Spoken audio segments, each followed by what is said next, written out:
Senator, I want to follow up on the line of questioning that Senator Cook just asked. Are you saying that your bill doesn't affect a mom and a daughter traveling out of state so that the daughter can get a pharmaceutical abortion? Senator, the originally filed version of the bill addressed travel and support for abortion travel. Those provisions are not in the committee substitute, which was brought to the floor. I am happy to hear that.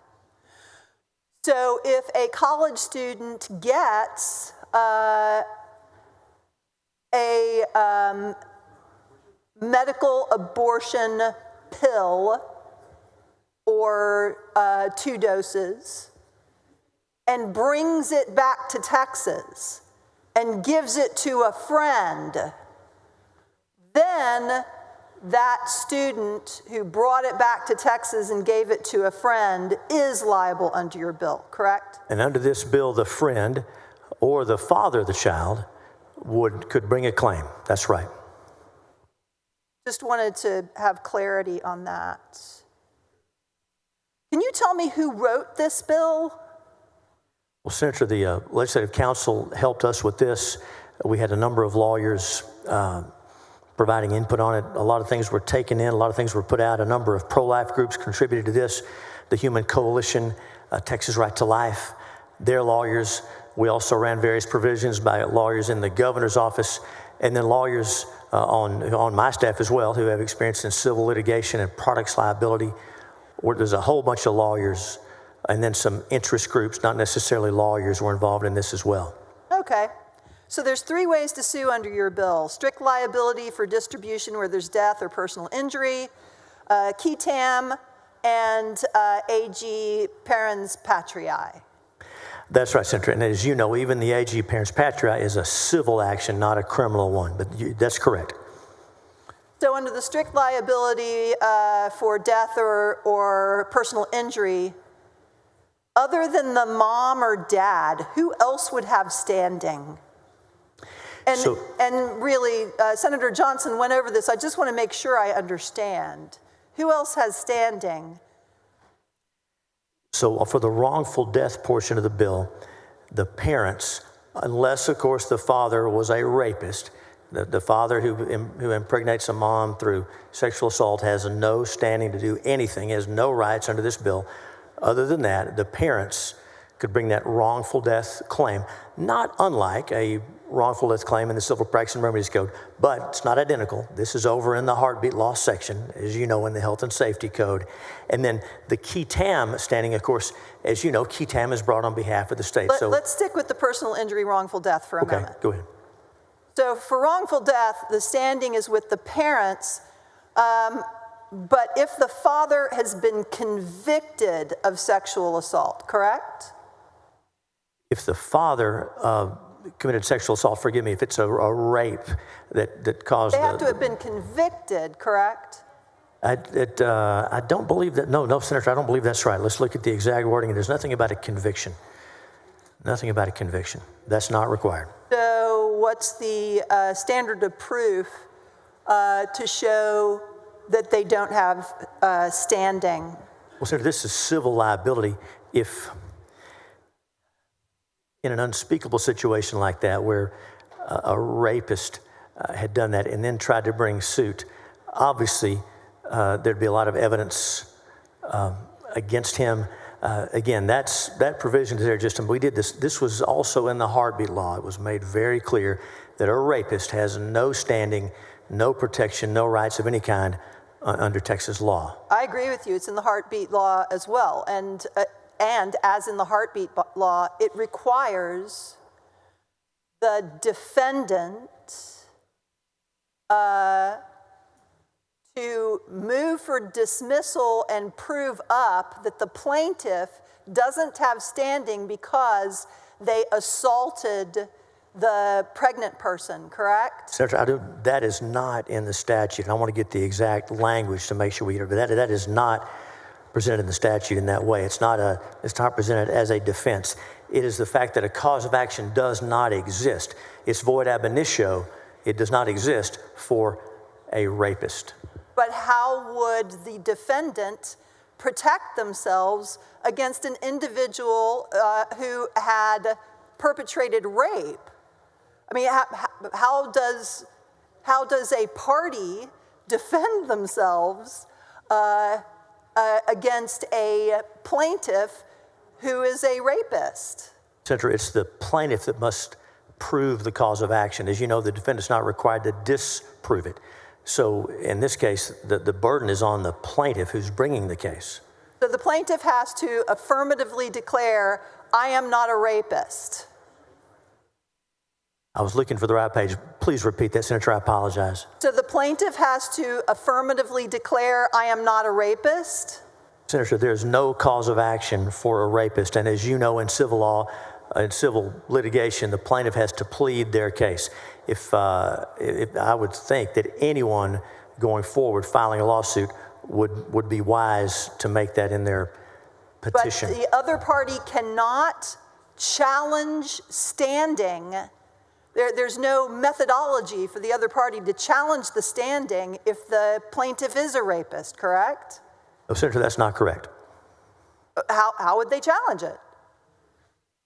Like you would challenge standing in any other civil case. The provisions that That's exactly what I just said. You would have to bring a motion to dismiss based on no standing, right?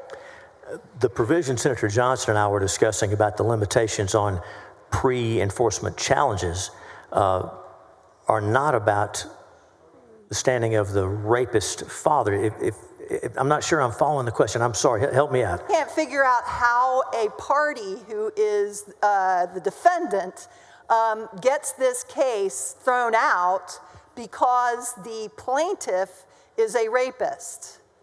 I'm just trying to figure that out. That's all I'm trying to figure out. Senator, in any bill that we pass that creates a cause of action, there are elements of the cause of action that must be proven, and there's a class of people who can bring the case. That's not unique here. That's true in every civil action. Right. And let me be clear. Oh, I'm sorry. If I can say one more thing. I'm just trying to figure out how the party. If I can say one more thing, the party we're describing is Big Pharma. There's market share liability for the manufacturers of abortion-inducing drugs. We didn't hear from them on this bill. Respectfully, Senator, please just tell me, how does a defendant bring to the court a challenge to the suit for the plaintiff being a rapist? Senator, this works like any other civil litigation. The plaintiff has to prove their case. I don't know what else to say. I don't know what else to say either. If the plaintiff has no standing because they're a rapist, we're talking in circles here. Well, Senator, this is a key tam action, for example, on page 5 may not be brought under this section. And then I'm talking about the key tam action right now. Any person I'm not talking about the key tam action. I am talking about the personal injury wrongful death section. The language personal injury wrongful death section specifically. So if the father is bringing a wrongful death personal injury, but the father raped the mother,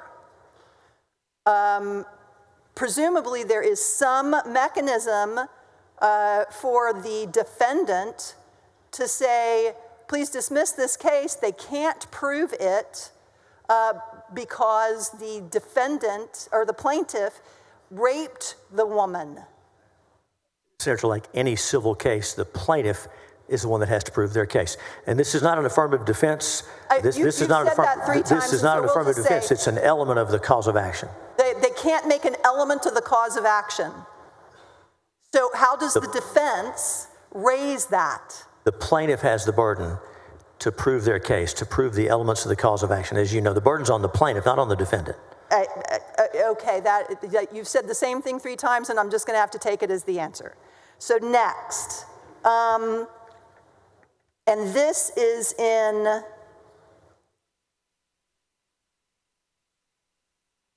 a curiosity about this bill that I simply can't figure out, along with the one that I just tried to explore with you. I'm doing my best. I'm doing my best too. This is a very strange bill. What the heck is going on with section 171A 255 on page 8? I read it over and over again, and I think I understand it, but if I understand it correctly, I've never seen anything like it. I'm on 171A. This is page 8, lines 34 through 48. A protection from counteractions. So if an action, a counteraction, I'm assuming, is brought against a person or a judgment is entered against a person based wholly or partly on the person's decision to bring or threat to bring an action under section 171A 101 or 171A 151, the person may recover damages from the claimant who brought the action or obtain the judgment or who has sought to enforce the judgment. So does that mean that if a counterclaim is brought, well, in order to give this some narrative here, let's say Bob is bringing a claim or threatening to bring a claim under either personal injury, wrongful death, or under Ketam. Okay, go ahead. Okay, so Bob is bringing or is thinking about bringing a personal injury or a Ketam. But Jane counterclaims against Bob, who has a judgment entered against, let's see, so Jane brings a counterclaim and gets a judgment entered against Bob based wholly or partly on Bob's decision to bring or threat to bring an action. So that means that Bob may recover damages from Jane, who brought the counterclaim? So, Senator, if someone seeks to go to court to prevent you from filing a claim under the statute, that's what this is about. Right, and so if the someone is Jane and she's trying to prevent Bob from bringing this suit, Jane has to pay Bob? If he prevails, that's right. Or I should say, yes, if he prevails.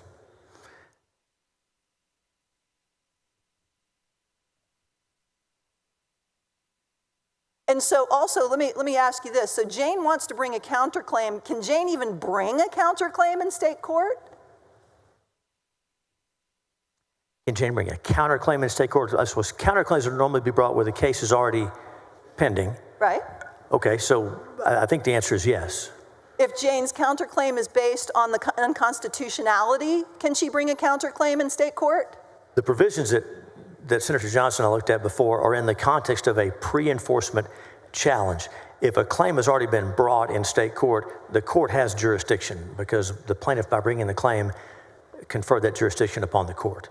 So if Jane is bringing a counterclaim in state court in response to Bob's claim, and Jane's counterclaim is based on the constitutionality, does the state court have jurisdiction to rule on Jane's counterclaim based on the constitutionality of Bob's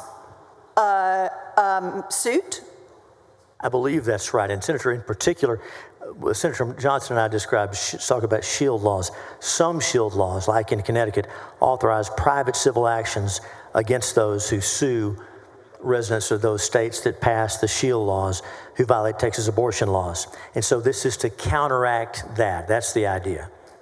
But based on your back and forth with Senator Johnson, it appears that if Jane brings a counterclaim in state court based on the constitutionality, a counterclaim that there is unconstitutional aspects of this suit, a state judge cannot rule that way lest the state judge risk Bob collecting $100,000 from the judge, right?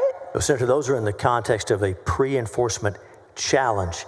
Once an action is brought against a defendant, under a civil action under this case, It's before the court. The court has jurisdiction. But if we're talking about a pre-enforcement challenge where someone seeks to file suit to prevent the law from taking effect and to question its constitutionality, that's what those provisions are talking about. Okay. Once the claim's brought, the court has jurisdiction over the claims. So this section, protection from counteractions. If Jane brings a counterclaim against Bob, and a judgment is entered against Bob, based wholly or partly on Bob's decision to bring or threat to bring an action, Bob may recover damages from Jane, who brought the counteraction. And Senator, that's the idea, because under some shield laws, if one were to file a lawsuit under this bill, some states' shield laws would then create a cause of action in those states against the Texan who brought the case under this law. That's what this is about. It's about counteracting that. But this section doesn't say that Bob has to win. It just says that Jane brings the counterclaim and Bob gets to get money from her. That's right. This is to discourage those shield laws that would punish Texans for exercising their rights under the law in Texas. This is very curious indeed. So Jane cannot bring a counterclaim without having to pay Bob, whether Jane wins or loses. If the context is a shield law where Bob is being sued or because he chose to exercise his rights under this Texas statute, that's what that's supposed to discourage. That's the idea. But this particular section, you keep saying it's if Bob has already filed a suit. But this says brought against a person or a judgment is entered against a person based wholly or partly on the person's decision to bring or threat to bring. Right, that's right. That's right. So those shield laws are entitled to discourage, to make Texans fear bringing suit under Texas law. So that's what this is about. But again, Jane could win and still have to pay Bob, correct? That's right. If someone files a suit to try to prevent someone from exercising their rights under this statute, this is to discourage that. Okay. Thank you for asking my questions, answering my questions about this very curious bill. No, thank you, Senator.